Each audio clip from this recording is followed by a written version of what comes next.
So, yeah, obviously there's some features that we need to go through here. So, if you don't Yeah. mind, can you just the max orders, is that something we need to when it says zero, it means they will keep making orders. Is that what that means? Yeah. And if you put a number, basically Galileo effect is going to place trades until it reaches that number, it's not going to place more trades until one of the trades is closed. So if you put two in there, then basically Galileo is not going to place more than two orders on that chart. Oh, that's interesting. So, like, even within the euro US dollar pair, they could have several different trades happening at the same time.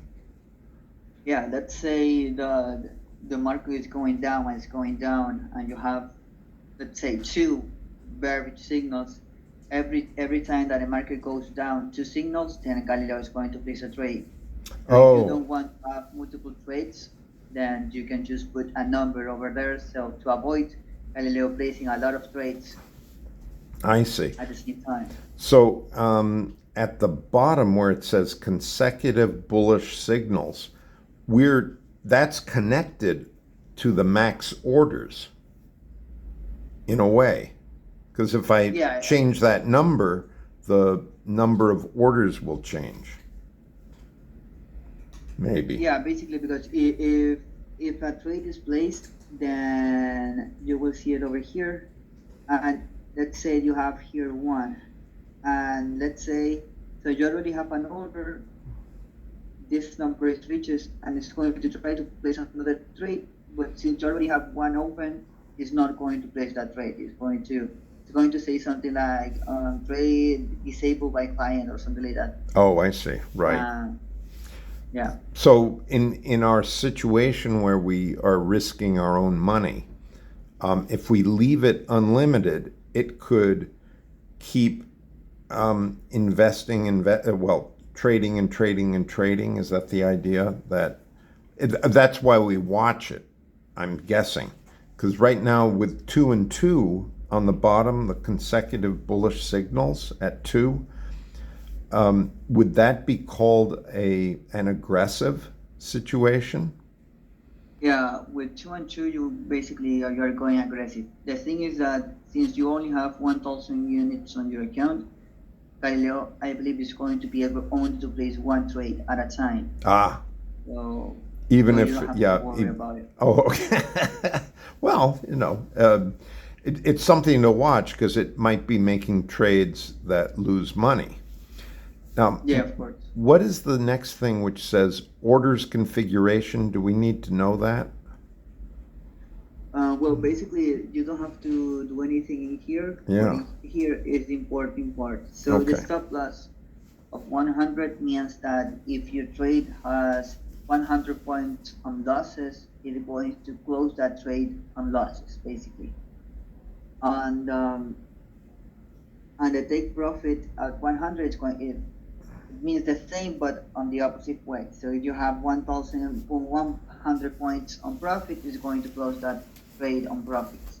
Huh, So yeah. just to keep you in mind, if you're using a lot size of 0.01, 100 points is going to be equal to $1, basically. Oh, More or less, it's going to be like $1. is that because you multiply? How do you figure out $1? That you take the 100 points times the 0.01? It's going to be something like that, yes. Basically, 100 points means 10 pip. Pip is a movement measure that we use in trading. And with a lot size of 0.01, 1 pip it's $0.1. So since you're using 10 pips, then we multiply 10 for 0.1 and we have $1. So every 100 points using a lot size of 0.01 is going to be $1.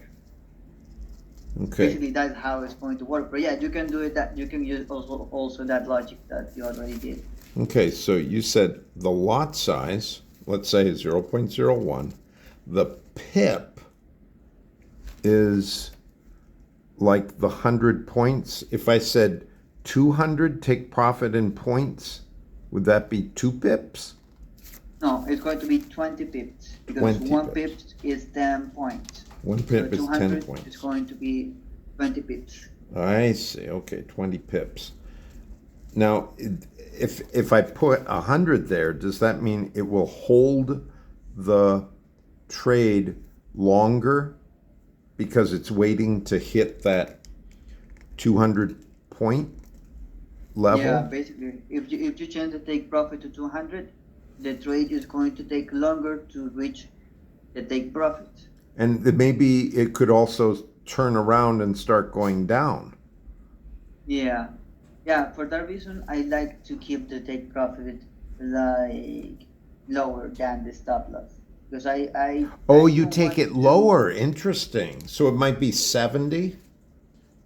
Yeah, I personally use 50, but yeah, it could be 70 or any number that you want. And because I'm not more interested in winning a lot of money, but on closing those trades on profits. So that's why that is the what I do. But if you want to do it like the same, you can do it at the same as well. That sounds like a good, well, I mean, we have to practice with this. So let's change it to 50. That's a good idea. Okay. Yeah, I like to maintain like a lower number because doing that my trades are going to be more easily to reach the take profit and close on profit. Yeah. And what does a trailing start mean? Okay, the trailing start on the 20th step is like a stop loss, but that move. So let's say you place a trade, your trade has 20 points on profits. Let's say that you here 20. So basically, when it reaches those 20 points on profit, your stop loss is going to be the same as the price when you started the trade. Oh, right. So in case the trades go down again and it hit the trailing start, then the trade is going to close, but you are not going to have or profit or loss. So It's it would going to be, close like yeah, it would be less of a loss, certainly. yeah, basically. Do you use this trailing thing? I tried it, but it's kind of complicated because Yeah. in most cases it closes the trade and then the market goes up again Oh, in the no. direction that you want it. So at the It's end terrible. you lost that opportunity. Right. But if you know how to use it, it's a good tool. Yeah, I could see how you would say it would lose the opportunity because the market was on a trend and it was just for a short time going down, and this trailing start turned it off. Now the trailing step in points is, I guess, similar. Yeah, so basically the trailing start means that the trailing is going to be activated, and then let's say that you have in here 20 as well. So when you have another 20 points on profits, the stop loss is going to move 20 points on profits. So in case the market goes down, you're going to save those 20 points on profits. So it's going to move with the market. So that's why it's like stop loss, but a dynamic stop loss because it's going to move with the market. So as I get more experience, maybe I'll experiment with that. But yeah, let's leave that at 0 for right now. So we ought to change the trailing back to 0 and 0, I think. Yeah. Okay. And And the then, most important thing is yeah. the consecutive bullish and bearish signals. So just so you can understand better how this works. So the bullish signals are the signals that Galileo FX needs to place a sell order. Okay, it's not going to place a buy order. It's going to place a sell order. And the bearish signals is the signals that Galileo FX needs, the consecutive signals that Galileo FX needs to place a buy order. So basically how this works. So if Galileo FX has 2 bullish signals, it's going to predict that the market is going to turn around and it's going to go down.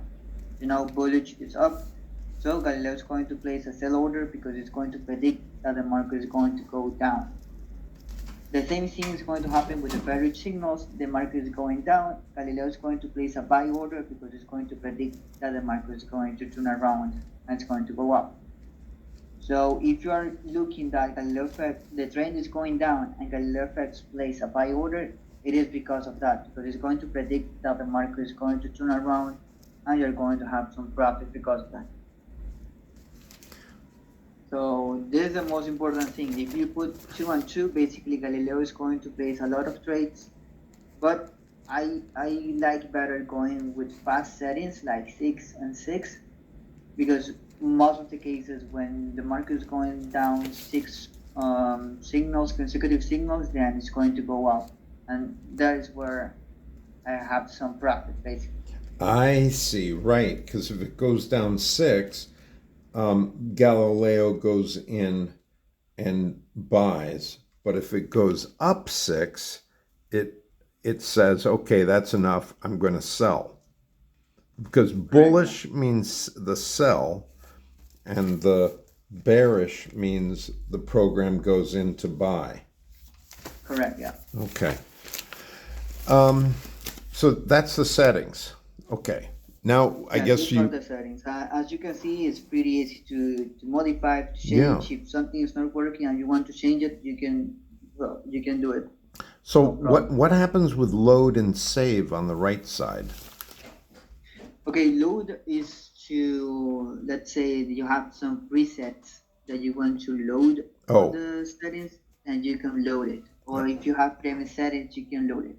Well, save is basically to save those settings, so you can use it on another chart. Instead of modify them manually, you can just go to the other chart, click on load, and select the presets that you have that you just saved.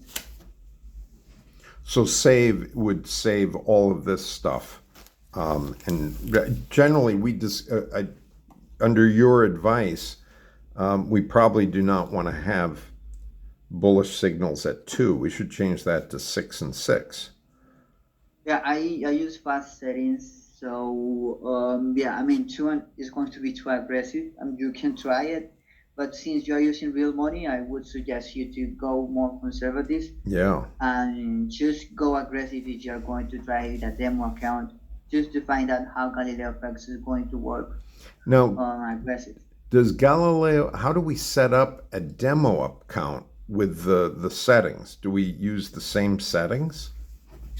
Yeah, it's a matter of just creating a demo account and then connecting that account into your MetaTrader. Okay. So everything is going to look the same. The only thing that's going to be different is that your balance is not going to be this one. It's going to be some fake money. Fake money, yeah. You can start changing the settings so you can go aggressive and see which results you will get. Okay. How to set up a demo account? How would we do that? Do we go back to the Ox Securities? Yeah, and you will have to contact with Ox Securities to have an account. Open a demo account, basically, or I don't know if there is an option on your account to do it. I haven't created a demo account with them, so I have no idea. But in most brokers, they have the option to create a demo account, and they gave you the details, so you can connect that demo account into your account, the MetaTrader account. I'm looking on the left side where it says the accounts. Netplex? A second. Navigator, maybe it's saying. Yeah, Navigator on the left, underneath the lines. Yeah, you see that? There are 3 accounts there. Yeah, I would say this one is because, the account was not correct. Right. So that's why you don't see any name or anything like that. It was by mistake. We can delete that. Oh, all right. Okay. And this one, I'm not sure what it is. I wonder if that's the demo. Yeah. No, it is under the live account, so not sure. Let me see. Over here we have something like to create a demo account. Demo. There's zero Okay, yeah. demo. I see. Okay. So that means we have to go to contact them. Yeah, I guess because I don't see here any information how to create an account. Okay. It's interesting the number that you just, yeah, if you go to live two on the left, you see that number, the 635520, the Yeah. 20. That's actually the the one that you deleted. It's that number. Oh, oh, I see. Well, maybe the password was not correct because Yeah, at the something end, was not right. Yeah, that yeah, was the that's why problem.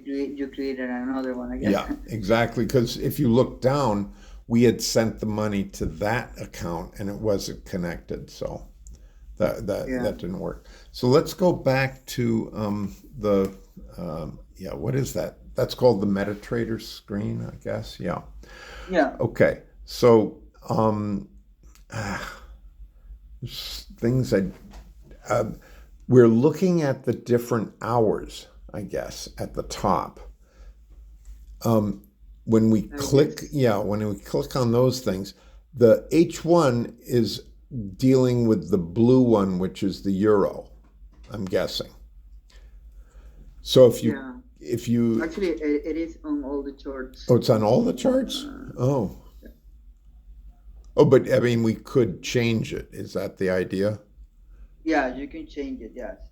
What's the reason for having the hour versus the day, or is Well, there's basically, this diaphragm is going to be related with Galileo effect. So H1 would means that Galileo effect is going to receive a signal every hour. So if you change it to M30, then Galileo is going to receive a signal every 30 minutes. If you change it to M1, Galileo is going to receive a signal every minute. wow. So if you use a longer time frame, basically the signals that Galileo effect is going to receive are going to be better. So I'm using M30 and H1 and trying to see which one is better. So I have two MetaTraders with demo trying to find out what's better. And for now, the H1, it is like, it has better signals, and for that reason, the losses that I could have are not as high as the one I'm getting with the M30. So you can go with H1. I mean, Galileo is going to place, it's going to take longer to place trades, but are going to be better trades. So you can choose leave it H1, or you can choose move it. If you want to go like more aggressive, you can change it to M30, but it's going to be up to you basically.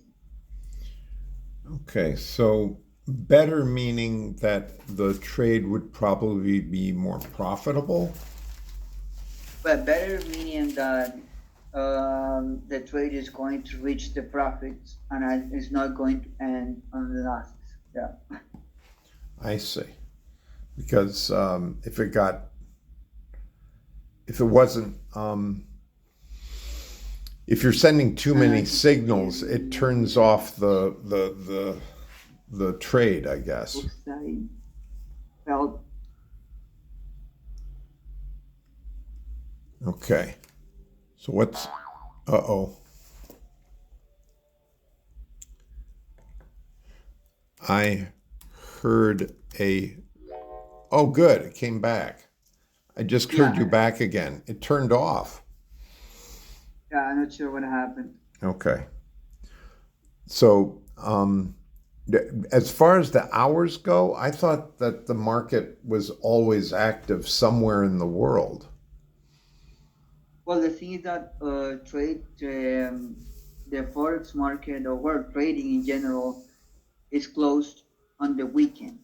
So right now it is closed, not Oh, because it is the weekend here, but because uh, I guess in Europe, believe that they are based on Europe. The market is already the weekend and the market is closed. So I that's why see. we need to wait 48 hours so the market can open again, and basically we can see Galileo effects working and placing trades and enjoy that. But right now the market is closed because the market, as far as I know, is closed on the weekend. Okay. So it's probably Monday in London, which would be like 3 in the morning for USA, or Japan on Monday is like 10 o'clock at night on Sunday in USA. That's when it Well, would turn on here, again. here, the market is closed like about 1 hour ago. So you can basically have an idea. Basically, you have to wait 48 hours. 48 hours. Okay. So at Friday at this time is going to on Friday and Sunday at this time is the market is going to open again. Okay. Um, Yeah.